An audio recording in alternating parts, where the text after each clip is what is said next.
Okay, I need you to pay really close attention because we have lots and lots of stuff to review.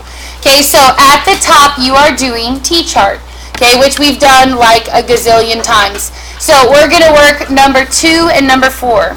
Okay, look at number 2, ABC. Set up your chart. My A is a 1, my C is a 36. What is 1 times 36? 36. 36. Positive 36. Okay, what are my factors that will multiply to give me 36? 1 and 36. Okay, 2 and 18. 3 and 12. 4 and 9. or 6 and 6. 6 and 6. Very good. Now, I need my numbers. Okay, if it's a plus, they need to add to 13. So, might I pick? Who might I pick? 4 and 9. Very good. That's right. So, 4 and 9 are who I'm choosing. Okay, then I take my 4 and my 9. I divide them both by x. Oops. Okay, and then you do bottoms up. So, this would be x plus 4, x plus 9. Okay, then from there, remember, if that is set equal to 0, which you can see that it is right here, okay, then that means you have to change the signs to solve. So what would my 2 answers be? Good. Okay, next one that we're going to do is number 6. Okay, look at number 6. Okay, A, B, C. Can I label it right now? No. Uh-oh, no, why not? 10. Yeah, your 10's on the wrong side, so minus 10. BB. Okay, my 10's crossed out. So now I have 3r squared. Oh, I thought that was 6.3. I'm sorry. Oh. And then minus 10 equals 0. Now remember, that does matter because when your 10 switches over, now it's a minus. Okay, so this is A, B, C. Set up your T-chart. A is a 3, C is a negative 10. What is 3 times negative 10? Negative 30. How can we times and get 30? Start with 1. 1 times, 30. 2 times, 15. 3 times, 10. 4 doesn't work. 5 times, 6. Now remember, at the top, if that is a minus, that means you have to subtract to get your B. My B here is a 7. So which of these would subtract to give me 7? 10 minus 3. 10 minus 3. Now, if I did 3 minus 10, would it be wrong? Yep. Yes, because that would give you negative 7. That's not what you have in the middle. Okay, from there, I divide by my A, which is a 3. So 3x on bottom. If you want to put r's, that's fine. Okay, you can just keep it x's, though. Okay, will 10 divide by 3? No. Will 3 divide by 3? Yes. What is negative 3 divided by 3? Negative 1 over x. Then from there, I would write my factors. Remember, it's bottoms up. So you'd have 3x plus 10, and then x minus 1. Okay, then from there, that's set equal to 0, because remember, my 10's crossed out to a 0. So my solutions, I change the sign. Now, in this case, you're going to change the sign on the 10, turn it negative, but then what happens with the 3? It goes down on the bottom. So you take your positive 10, switch it to a minus 10 over 3. My second one is a minus 1, it switches to a positive 1. Okay. I'm going to help you set up 4, but we're not going to do all of it. Okay, can I label ABC on number 4 right now? Yes. A, B, C. What is AC at the top of my chart? Okay, 3 times 8 is 24, positive. Okay, let's list all possible numbers that times to 24. 1 and 24. 2 and 12. 2 and 12. 3 and 8. 3 and 8. 4 and 6. 4 and 6, and then that's it. Okay, the reason that we're going over this is that you have that special situation where this is a positive, okay, which means that I have to add, but my B is a negative. Remember that add means that they're the same sign. Same sign. So they can both be plus, but they can also both be negative. So if I want 14, which of those add to 14? 2 2 and 12, but I'd have to turn them both negative. So I'd pick negative 2 and negative 12.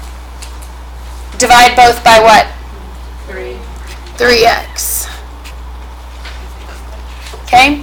Now, negative 2 cannot divide by 3, so I'd leave it, but 12 can. What's 12 divided by 3? Negative 4 over x. Then from there, you would go bottoms up, so it'd be 3x minus 2 and x minus 4. Bottoms up, 3x minus 2 and x minus 4. From there, let's write our solutions. Okay, for this one, I know I'm going to get a fraction. Change the sign. It's a positive 2. Put 3 on the bottom. So positive 2/3 and 4. Remember how to do all that? Good. All right, at the bottom, you are solving by GCF. Let's do number 8. Look at it. Okay, I want to see what both of those can divide by. What can they both divide by? 5 and x. Remember that my 5x goes outside to the front, and then I'm going to put whatever's left over. What is 15x cubed divided by 5? 3x. What is 10 divided by 5? 2. And notice that on the second one, I don't still have an x because this x and this x cross each other out. Okay? From there, I'm ready to identify my solutions. Okay, the x on the outside, what number goes with that? 0. Remember, if x is in the front, think about it, he has 0 friends. I don't know. Okay, 0.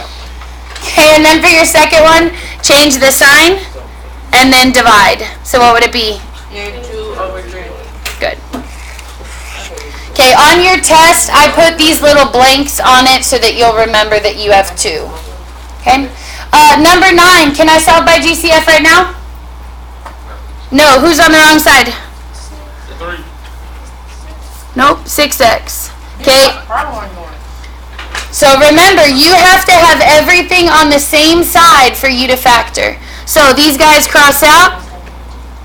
And now I have 6x squared plus 8x equals 0. And that changes things a little bit, so you need to make sure everything's together. What can I divide them both by? 2x. Remember that my 2x is going to go outside to the front, and then I'm going to put whatever's left over. Okay, 6 divided by 2 in the front, what's that? 3x. 8 divided by 2 is plus 4. And then if it's equal to 0, remember the outside term gives you a 0. The inside term, you change the sign and then divide if there's a number in front of x.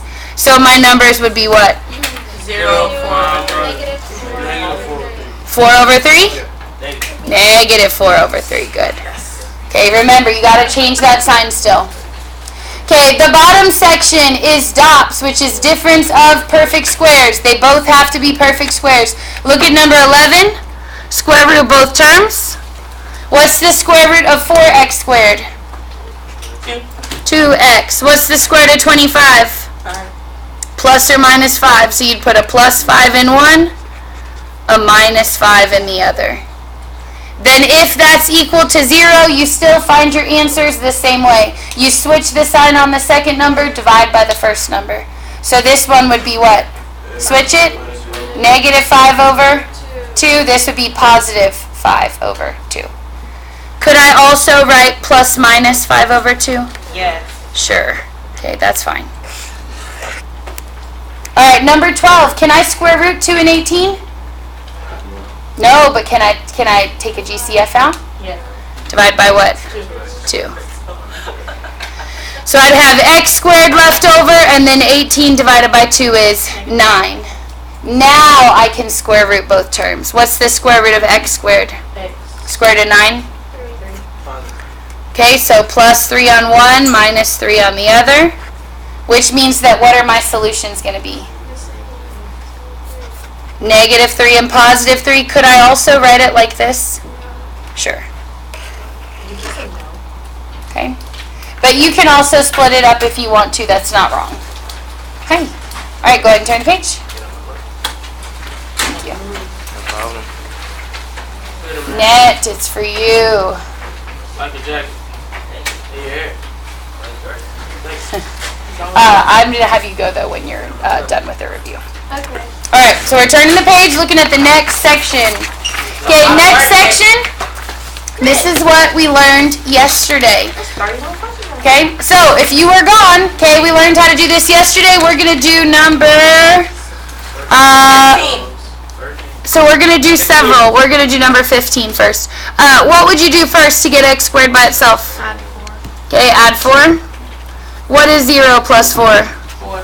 So I have 9x squared equals 4. Next step, Divide by 9. divide by 9. Now, if it divides evenly, that's great. If it doesn't, I want you to leave it as a fraction, because remember we learned a special property about fractions. When I need to get rid of the squared, I have to take the square root. However, when you square root a fraction, what are you allowed to do? You can do the top and the bottom separately. So x equals plus or minus. The square root of 4 on top is a 2. The square root of 9 on bottom is a 3. Okay? Next one that we're going to do is number, let's do 16. Okay, look at it. What do I do first on 16? Divide by 9. Can 64 divide evenly by 9? Yes or no? No. So I'd have x minus 2 squared equals 64 over 9. And remember, you just leave it like that. If it doesn't divide, leave it. Okay, from there, I need to get rid of the squared. How do you undo a squared? Take the square root. Notice, why can't I get rid of the minus 2? Because it's in the parentheses. You can't touch it. Okay, so I square root here. I have x minus 2 equals, leave a little space, plus minus. What's the square root of 64? 8. What's the square root of 9? 3. 3. And then remember, the reason that I saved the little spot here is because to get rid of that minus 2, I'm going to have to solve by plus 2 and plus 2. 2 plus minus 8 over 3. Very good. So your answer would be, I'm going to write it right here, x equals 2 plus or minus 8 over 3. Now, if 8 over 3 was a whole number, could you find the two numbers? Yeah. Sure, but if it's a fraction, you can just leave it. Okay? No, you can leave it separate or you can do it. All right, look at number 18. What do I do first? What? 18. Subtract 10. Okay, what is 0 minus 10? Negative 10. So I have x plus 4 squared. These guys crossed out my 10s. 0 minus 10 is negative 10. What's my next step? Square root. Square root. And what happens when I square root negative 10? It was like that. No. Idiot. Solutions. Okay? You have to put a real. If you don't put real, I probably won't take off. But remember, we're going to talk about imaginary solutions after Thanksgiving break. Okay, next section. If you have the zeros, you can go back and write the equation in standard form. So, for example, on number, let's do 20. You have x equals plus 4 and x equals minus 4. Given that information, you should be able to write what the parentheses would have said. So if it's a positive 4, what did the parentheses have to say? X minus 4 And x plus 4. and x plus 4. Because remember, your zeros are always the opposite of your parentheses. From there, you need to do what? Double distribute. What is x times x? Squared. Okay, x times x is x squared. What's x times 4? Plus 4x. Plus 4x. Okay, then I'm going to move to my second term. Okay, I have a negative 4. What is negative 4 times x? Negative 4x. Negative 4x and negative 4 times 4. Negative 16. So I like to hear. Okay, then from there you're going to combine your middle terms. What is 4x minus 4x? 0. 0. So you'd have x squared, 0x minus 16. You do not have to write the 0, but you should know that in standard form, your b would be 0. Okay? Number 21, right next to it, what would I do with the minus 1? X plus 1. Okay, for the fraction, put a little star here. Okay, if it is a fraction, the 2 on the bottom had to be where originally? With the x. So the 2 would go up with the x, and then if this is a positive 3, you still have to change the sign. So my positive 3 would have switched to a minus 3. Then from there you would double distribute just like we did on the other one. What is x times x? X squared. Or I'm sorry, I said that wrong. X times 2x. What is x times minus 3? Minus 3. Minus 3x. Then I move to my second term, it's a plus 1. What is plus 1 times 2x? 2x. And plus 1 times minus 3? Positive 3. Minus 3. How's it minus? Because it's 1 times negative 3. Right? Then from there, combine your middle terms. What is negative 3x plus 2x? These guys. Negative 1x. Good. So you'd have 2x squared minus 1x minus 3. Do you have to write the 1? No, you don't. Okay, all of that was pretty much from last week. Some of this other stuff goes back a while. Okay, so I'm going to have to refresh your memory on some formulas. They will all be on your test tomorrow. Okay, so next section, if you have the equation in standard form, you can find the axis of symmetry using negative b over 2a. Y'all remember that? Yeah. Okay, so I'm going to do number 22 with you, but that's the formula that we're going to be using right here. So make sure you write it down. It will also be on your test. Okay, so this is my A, B, C. So if I want negative b over 2a, I want negative blank over 2 blank. What is my b that I'm going to put in that top blank? 8. Negative Negative 8. 8. Negative 8. And then on bottom, I'm going to put a. What's a if nothing's there? 1. That's a 1. Okay, on top, if it's a negative 8, what's going to happen up there? Okay, that's a positive 8. And then divide by, what's 2 times 1? 2. What's 8 divided by 2? 4. Now remember that wherever your axis of symmetry is, that always has to cut through your vertex. So 4 has to match. And then for me to find the second part of this y value, I need to go back and plug that x in. Plug 4 into equation. So 4 squared Okay. minus 8 times 4 Good. plus 2. Ooh. Good. So watch, I would do, let me write it right here. I'd have 4 squared minus 8 times 4. You can put it in your calculator. Plus 2. Someone's got my calculator. Ooh, never mind. BD? Shut up. So 4 squared minus 8 times 4 plus 2. My y value is negative 14. Okay? So you take that number that you found, go back and plug it in. That's going to be your answer. Okay, go down to the next one. Okay, in factored form, remember that your roots, okay, are always exactly on opposite sides of your axis of symmetry. So, for example, say I'm doing this one. What are my zeros if these are my parentheses? Plus 12. Oh. Yeah, and negative 8.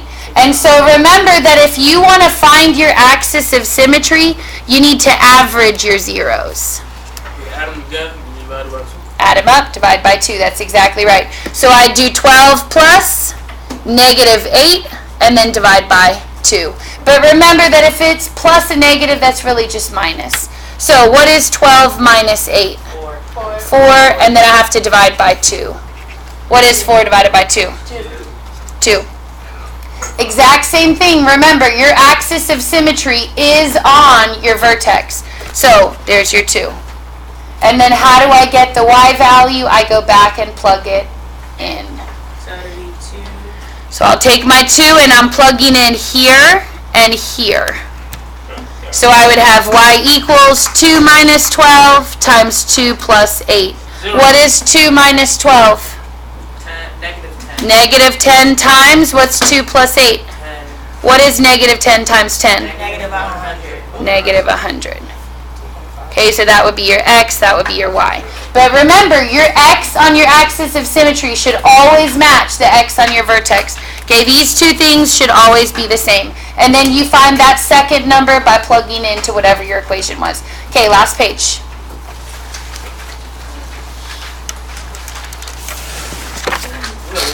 Okay, Okay, this is the easiest one. This is vertex form. And remember that vertex form is the easiest because you don't have to memorize the formula. You just have to remember where your vertex is. Your vertex is this number and this number, but which one do I change the sign on? The one on the inside. The one on the parentheses. So where would my vertex be for 27? -1, -3. -1, -3. And what do I know about my vertex and my axis of symmetry? What do I know about the x's? They're exactly the same. They're the same. So if this is a -1, what's this? A negative. -1. Okay, then it says to sketch my graph. That applies to here as well. Okay, so I'd go -1 down 3, put my dot. Remember, that's my vertex. Which way does this U happen to open? Look at your equation again. Okay, this negative right here in the front tells me that my U is going to open down. And the reason that that matters is that that affects your domain and your range. Okay, your domain is always all real numbers. Okay, that will not ever be different, but your range will be different. Okay, so remember, range you have to go lowest to highest. But if your U opens down, how low does that go? Negative infinity. -infinity. And then how high does it go? Infinity. Not infinity. Where does it stop? -3. Sorry, I'm good. That's okay. Okay? So you'd go from -infinity way down here at the bottom all the way up to -3. That's where it stops. Okay? All right, the last thing that we are going to review is how to write the equation and find your A. So put over here to the side, this is vertex form. Y equals A x minus h squared plus k. Did